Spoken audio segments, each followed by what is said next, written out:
Bibles, you have Bibles there in your pews. On page 1672, we're going to be reading out of Philippians chapter 1. We're going to finish up chapter 1 finally. We've been working on it for the last month or so. And we're going to read into chapter 2, verse 4. So it goes like this. Whatever happens, conduct yourselves in a manner worthy of the gospel of Christ. Then whether I come and see you or hear about you in my absence, I will know that you stand firm in the one Spirit, striving together as one for the faith of the gospel, without being frightened in any way by those who oppose you. This is a sign to them that they will be destroyed, but that you will be saved, and that by God. For it has been granted to you on behalf of Christ, not only to believe in him, but also to suffer for him. Since you are going through the same struggle you saw I had, and now hear that I still have. Therefore, if you have any encouragement from being united with Christ, if any comfort from this love, if any common sharing in the Spirit, if any tenderness and compassion, then make my joy complete by being like-minded, having the same love, being in one spirit and of one mind. Do nothing out of selfish ambition or vain conceit, but rather in humility value others above yourselves, not looking to your own interests, but each of you to the interests of the others. So Paul had been, he had been writing this letter to give an update on himself. And so the first part of this chapter, he has done that. He's given some hoping that their fears are no longer a concern anymore. They're not afraid for him and that he's okay. But now he wants to take the opportunity to teach some more information and to also teach kind of some deep stuff as well. Now, it's not because, a lot of his letters, if you read a lot of his letters, he writes letters to correct some behavior that is going on in the church. We're not sure that there's really any misbehavior in this church in Philippi. So he's taken the opportunity to teach them some things that he thinks are important and things that he knows are true of many churches. And so he's writing this, and so now he's talked to them, and now he's going to challenge them. And here's the thing. Even when church is going great, your church is growing like crazy, and you got a big church or a small church that's healthy, and it doesn't mean that we still can't continue to grow. That's why we have Bible study on Wednesday nights. That's why we have Sunday school. It's so that we can continue to grow in the faith. And that's why we have men's Bible study and times to get together. This is true of any church, whether you're healthy, whether you're big, whether you're small. This is what God wants of us. He wants us to have a church that truly grows and imitates him. So the first part revealed the purpose of the letter, why he's writing the letter. He's trying to give them an update and say, hey, listen, everything's okay. I'm fine. No worries. Don't worry about it. And now he's going to do some teaching. And he has really revealed his heart about it. He goes, if I live, if I don't get condemned to death by this court, if I live, it's going to be for your good. But if I die, it's my gain. I get to go to heaven. So he's kind of told them that no matter what happens in his life, he's content with that. So he shared that with them, and now he's ready to turn the letter towards them and talk about their witness for the gospel. He wants them to understand and realize that they, the people of Philippi, have something very important. So we're going to talk a little bit about these people here. The first one that we see in the letter, and we read throughout, is Epaphroditus. Now, Epaphroditus was a very important person in that church. It was probably that he was very wealthy as well. There's indications within this book and also in the book of Colossians where he's mentioned as well that he's probably a wealthy guy. And but the problem was, as he went to see Paul in jail there in Rome, either along the way or as he got there shortly, he really got very, very sick and almost died. And the people in Philippi, they knew that he was very sick. And they were very concerned for him as well. And so Paul decides that when he finished writing this letter, he's going to send this letter back with Epaphroditus so that he can give a report as well as the letter itself. So he decides to do that. And he was very valued by the Philippians. He loved them very much, but he just knew that he needed to do this. Now, let's talk a little bit about the Philippians. Now, the Philippians were connected to Rome in a very special way. They were very sensitive about their allegiance to Rome. You see, they were a small little town, and they weren't wealthy, and so they realized that they were very dependent upon Rome, and they became very loyal to Rome. And so they knew that anything that would bring any threat against that, they needed to stop it. That's why Paul had such controversy in Philippi. When he was talking about this other Lord, that brought great problems in Philippi. And that's why they decided to forego the normal legal proceedings. They arrested him and put him in jail, later to find out that he was actually a Roman citizen, which caused them great embarrassment. But they knew that nothing should be, ruining our relationship with Caesar. We cannot do that. We got to do everything we can to save that relationship. Now, the Romans themselves, they had a very strong emperor cult. Many people followed and loved the emperor and believed him to be a god. And in fact, remember, as I said before, Philippi was filled with a lot of retired Roman soldiers. And so they were reliant upon that help from Rome. The city itself was named after Philippi, or Philip of Macedon. So there's still a lot of Macedonians that lived there, and some Greeks and some other people. But they were it was very important to have that Roman connection and to be faithful to that. Now the church that was there, now remember, what's interesting is that church was started by people who did not belong to Philippi. When he first got there, the first people that he actually went out and talked to and led to Christ was Lydia, who was not from Philippi at all. She was actually from what we would call modern-day Turkey. So she lived actually across the waters, and that's where she was from. And so that's the whole point, is that here he's trying to put this idea is that, this church, there's something special about you. Remember, this church is also the place where the Philippian jailer was there. And that story where his whole family came to Christ. So that family is part of this church. But then he's also talking about the people that he ministered to throughout. So he has this very strong relationship with Philippi. He actually looks at them like a father to their children. And as fathers, sometimes we have to say certain things and do certain things as dads, as moms, to our children. And so when you read this letter, remember that's how he's writing this letter. He's writing it like a dad to his kids. And he wants to make sure that they understand and that they do well. And so that's why he'll write about things that are important, that he knows it could be a problem, even though it may not even be a problem at that time. So if there's a key verse in this whole thing, it's chapter 2, verse 4, where it says, look out for the interest of others. That's really the key to this whole section right here. Paul had talked about his life, gave an update of what was going on in his life, but then he wants to challenge them.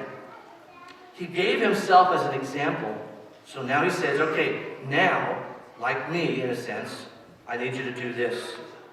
The other thing, too, is he's also giving them advice. In the next few verses, he's giving them advice on how to deal with problems in the church, like with the story of the two ladies that we hear in chapter 4. So let's watch this little video, and it kind of goes over a little bit some of the things I said, but it's really short, it's only a few seconds. Paul then turns to the Philippians, and he urges them to participate in Jesus' example by taking up this same mindset. He says, your life as citizens should be consistent with the good news about the Messiah. So these Christians in Philippi, they were living in a hotbed of Roman patriotism. But their way of life was to be shaped by another king, Jesus. And that might bring persecution. But they are not to be afraid, because suffering for being associated with Jesus, it's a way of living out the story of Jesus himself. Which leads Paul into the great poem of chapter 2. So he basically has said, okay, this is what's going on in my life. This is how I view what's happening in my life. Now he says, now for you, I'm going to give you some advice on how to live out your life so that you can be a witness to your community. Then right after this, as it indicates here, he's going to have this poem that we're going to see next week, and he's going to talk about the example of Christ, the greatest example of all. So he puts the example of himself first, Christ last, and puts them in the middle and says, okay, I'm going to give you some instructions on how I want you to live. So here's the why of this message. Why do we have this message? He's talking about this very issue of why is there striving and suffering as part of our life? Why do we have it? Why are you suffering? Why am I suffering? Because that was the main question that they had. That was a question that they had for themselves. They wanted to know why was he struggling? And so that's why he writes this letter. And he's going to tell them, hey, you're going through the same thing, and this is what you need to do. So the suffering that Paul is talking about is normal struggle in life. And although it's still pertinent in this passage, this whole idea of suffering, really suffering for the faith, which we don't do that much here, but the reality is he does do it, is this. How many have ever been to like Missouri, Tennessee, that area down there? Okay, some of you have. And have you ever suffered the great bug called the no-see-ums or the chiggers? Has anyone ever heard of chiggers before? Okay, yeah, you guys know what chiggers are. Chiggers are these little things that another name for them is called no-see-ums. They're called no-see-ums because you don't see them. And they burrow into your skin. I know this is gross, but they burrow into your skin and then they lay their eggs and then it infects your area and it can make huge sores on your legs like this. Red, nasty looking things. It's just gross. But you see, sometimes that's what happens in our own life here. The suffering and the struggle that we go through is like a no-see-um. It's kind of underneath the skin. We don't always recognize it right away. There's things in our society that don't always really promote our Christian lifestyle. And they kind of get under our skin and they kind of lead us in a different direction. So for us, that's really more our struggle. That's really more our striving. So Paul is going to talk about this whole thing. He starts off in verse 27 by saying this: conduct yourselves in a manner worthy of the gospel of Christ. This whole section is about honoring others. And he's going to show them how they can focus on helping others and getting away from self-promotion. Now, he talked about this again, and then he's going to talk about Jesus as an example next. But this whole idea has this, if you really think about it, he's talking about living for Christ. He mentions it right here. And so many of those Christians are going to remember the words of Jesus like, take up your cross and follow me, which deals with suffering. That's what he's talking about here with them. He says they're suffering for Christ as he did. Now, this whole section, the next few verses, has a lot of rich words. And normally I don't get into them. But here it's very clear that Paul uses some very rich words to describe them things. So the first one is, he says, he uses the idea of a citizen. So in this verse, the word that's used there, to work yourself or your conduct, is the word for citizen.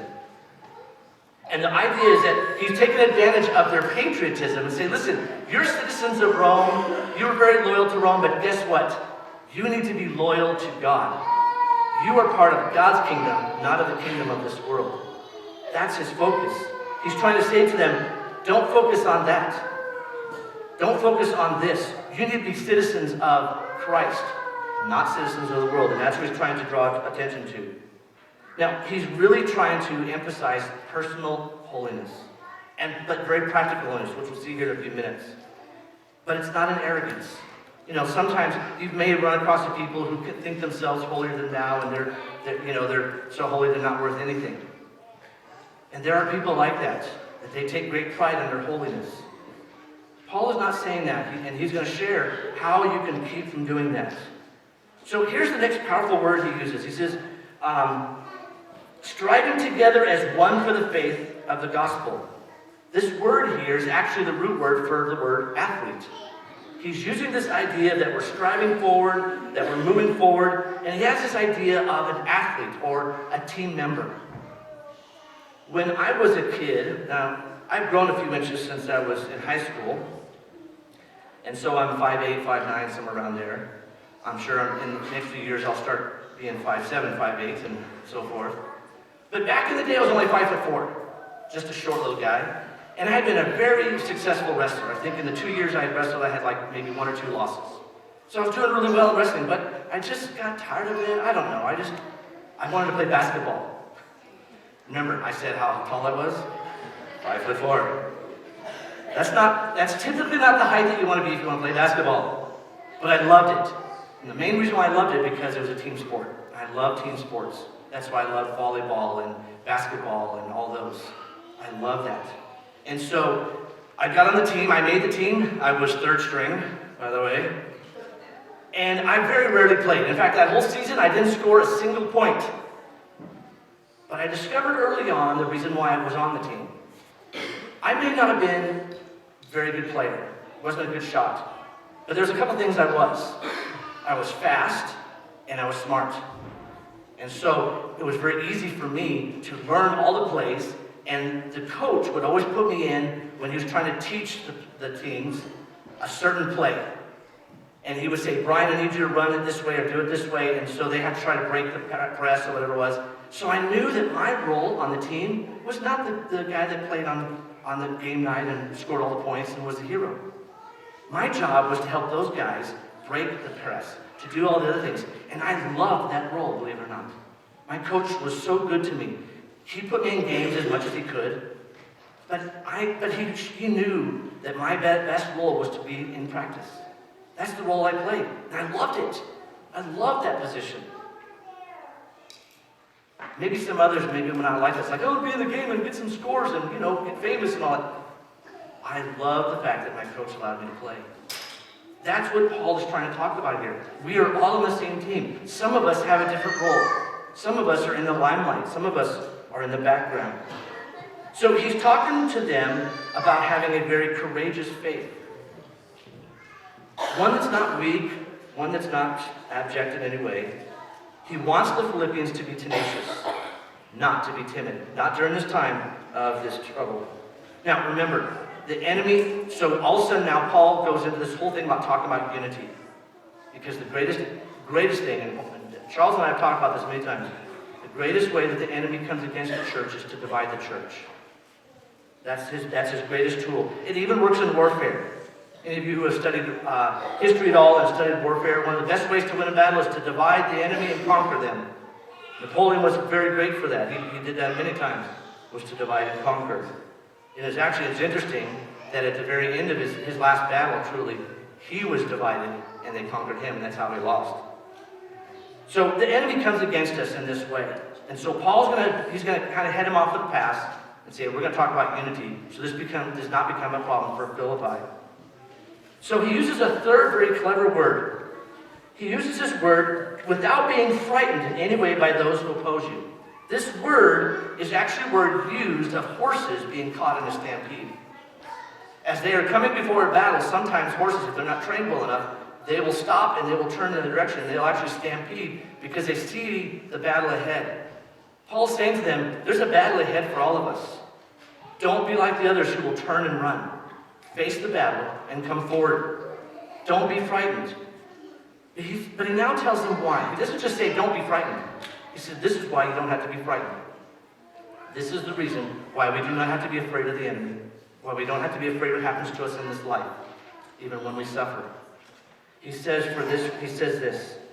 He says, this is the sign to them that they will be destroyed, but that you will be saved, and that by God. We don't have to worry about the suffering and the struggle that goes on in life. God says he loves us. And he says by his salvation, not our own striving, not our own work. By Christ alone, we will be saved. His Spirit testifies with our spirit that we are sons of God. Paul is including another beautiful image here about facing this daunting group of people. And that's why he says to this, since you are going through the same struggle you saw I had. What's he referring to? That I had. And then he says, and now I'm having again. If you remember correctly, Paul was pulled before this group of people. And they're about ready to kill him. And he stood up and he just was not afraid.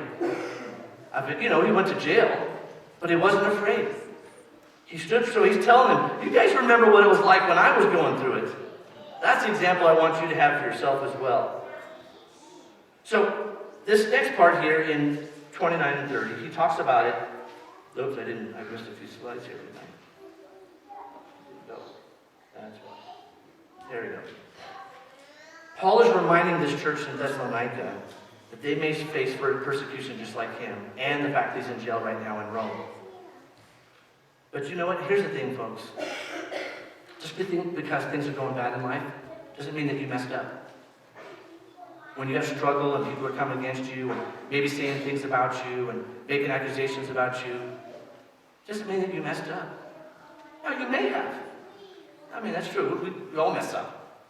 The reality is that God is going to be working through you and he's going to watch over you, and those things in life are not that important. And that's a normal part of life. It'd be great if our whole life was that everyone thought highly of us and our whole life was good and fancy and we were just wonderful life and no one ever thought bad of us. That'd be wonderful, but it's not true. In my life, I've had much in the way of people coming against me because of my faith or because of who I am as a person, and when I would mess up too, and they would come against me. Maybe they had a right to, but the reality was that I didn't have to worry about that because it says here that my salvation is being taken care of by Christ. Now, this fourth powerful word that he uses is this idea of struggle, is the word agon. That's the same word for agony. So when he uses that word, that's the word that's used to talk about Jesus on the cross. He's already starting to set up this whole next section when he talks about Jesus coming and giving of himself. So you may think that suffering or whatever is your fault. The reality is, as he says, don't worry about it, because in the end, you will win. It doesn't matter what happens in this life. It's what matters at the very end. And so this is the heart of the message right here. This is what it's all about. Esteem others above yourself. Genesis 1:26 talks about the fact that we are made in God's image. This is a value. We are the only creation that is that way.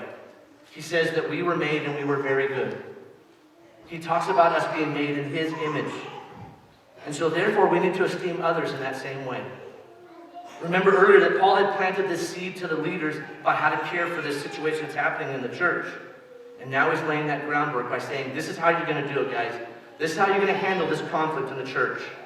You're going to learn to honor one another, to speak well of one another. So in chapter 2, you have to remember that the Bible, when it was written, didn't have chapters and verses and all that. When Paul wrote this, he didn't say, okay, chapter 1, verse 1, this is what it to say. No. This was put in much, much later, about 1,000 years after the Bible came together. They put it together like this. And so actually chapter 2 continues a little bit from chapter 1. So let's look at that right now. So he says to them, be like-minded. He's not turning it into automatons. Or if those who are Trekkies, the Borg. Those who, I see a few little smiles and snickers. He's not speaking about a certain like-mindedness where we have to be exactly like everybody else, dress like everybody else. I don't know that I could come to church every Sunday wearing a suit and tie like Charles or like Bill. I like just wearing a regular shirt. That's not what he's talking about. He's not talking about a unity that we have to think exactly like one another. He then describes exactly what that unity means. And he's going to do that in a very interesting way. He uses a very simple word. Sometimes little words in the Bible are really important. He uses the word, if any. So he says, if any comfort with this love. So let's go over those 4 words and see what he's talking about. The first one is consolation. He says, for if any have any encouragement from being united with Christ. This is a unity expressed with acts of love towards one another, to encourage one another. The next he says, if any comfort from his love. It's a unity that's expressed by him. And it's centered on Christ, not ourselves. That's how he's saying, this is how you can do this. This is how you can gain unity. Don't center upon yourself. Don't center upon your church. Center upon Christ. And then you don't have these problems of unity. Next he says, if any sharing in the Spirit, it's a reliance upon the Holy Spirit to lead his church. Not reliance upon the pastor, not reliance upon the leadership board, but the Holy Spirit who guides them. That's what he's saying here. That's why he used these very specific words. It's about the Spirit who leads us. It's not about men who lead us. And then lastly he says, and if any tenderness and compassion. This is how we treat one another, with tenderness and compassion, with mercy, not jealousy. We rejoice when others do well. We rejoice at their excitement. But it's not just about feeling and actions. He now then goes into, he mentions 4 ways in which our mind should be involved in this. So we think highly of one another. It means we treat each other with love, and we have a lowliness in our mind that others are more important. And so this is how he does it. So, he's going to use 4 examples in this book. Himself, Timothy, Epaphroditus, and of course Jesus next week. So how does he do this? Well, this is how he does it. Jesus first, others second, and you last.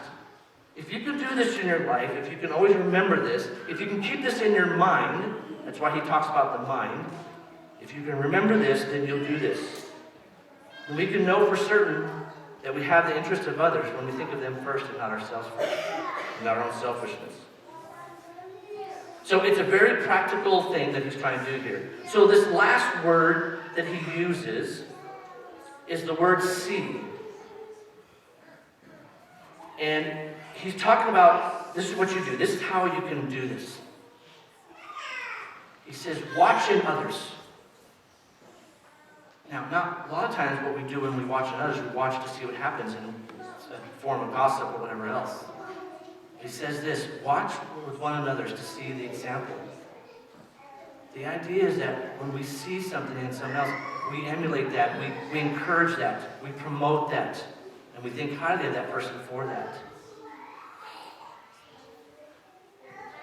Think of all the different people that we have in our lives, and do we do that for them? Whenever I meet Keith, the one thing that whenever I meet him, the first thing he always does is he smiles at me. Every single time. And it warms my heart every single time. Whenever Violet comes up and she's got her little walker, what does she want to do? She wants to give me a hug.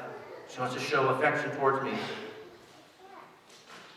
We all have issues. Listen, there's lots to be about me. Right, Chris? There's lots about me that, yeah, we work together in the kitchen, and yeah, we know. There's lots to have problems with each one of us. But Jesus, at Paul in here, and through Jesus' example, he says, think highly of one another. Look at what's good about them, and that's what you esteem. Don't worry about all the little stuff that happens along the side. Yeah, we have difficulties. We have struggles in our families and within our friends and our community. He says, this is how you become unified. You don't focus on that. Focus on the good that's in each other's lives. That's why Angel and I could speak so lovingly about this church. Because you guys have been so caring and affectionate towards us. We love this community and this church. You have welcomed us like no other place we've ever lived. You're already doing that. And that's what Paul is saying. This is not a problem in Philippi. He's just reminding them and establishing this is what it's about. You're doing this, let's continue to do this. That's the same instruction that's happening here. We do that for the large part in this church, in this community. Continue to do it. That's what it's all about. Because here's what it's about. This is the results of the message is this. This week I want you to give something, whether it's time, money, whatever. There's bound to be someone that you know that needs to hear from you and maybe learn from you, to gain from you. Esteem them, honor them, think highly of them, then love them and care for them. This is how the world will know that we are his disciples, by the fact that we love one another. We are not citizens of this world. We are citizens of the kingdom of God. That's what Paul is trying to say here. That's why he introduced what was going on with him and why he was not concerned about what happened to him. And that's why next week, when we talk about Jesus, he's going to talk about the example of Jesus. And that's true of all of us. Let's stand. We're going to sing this last song together.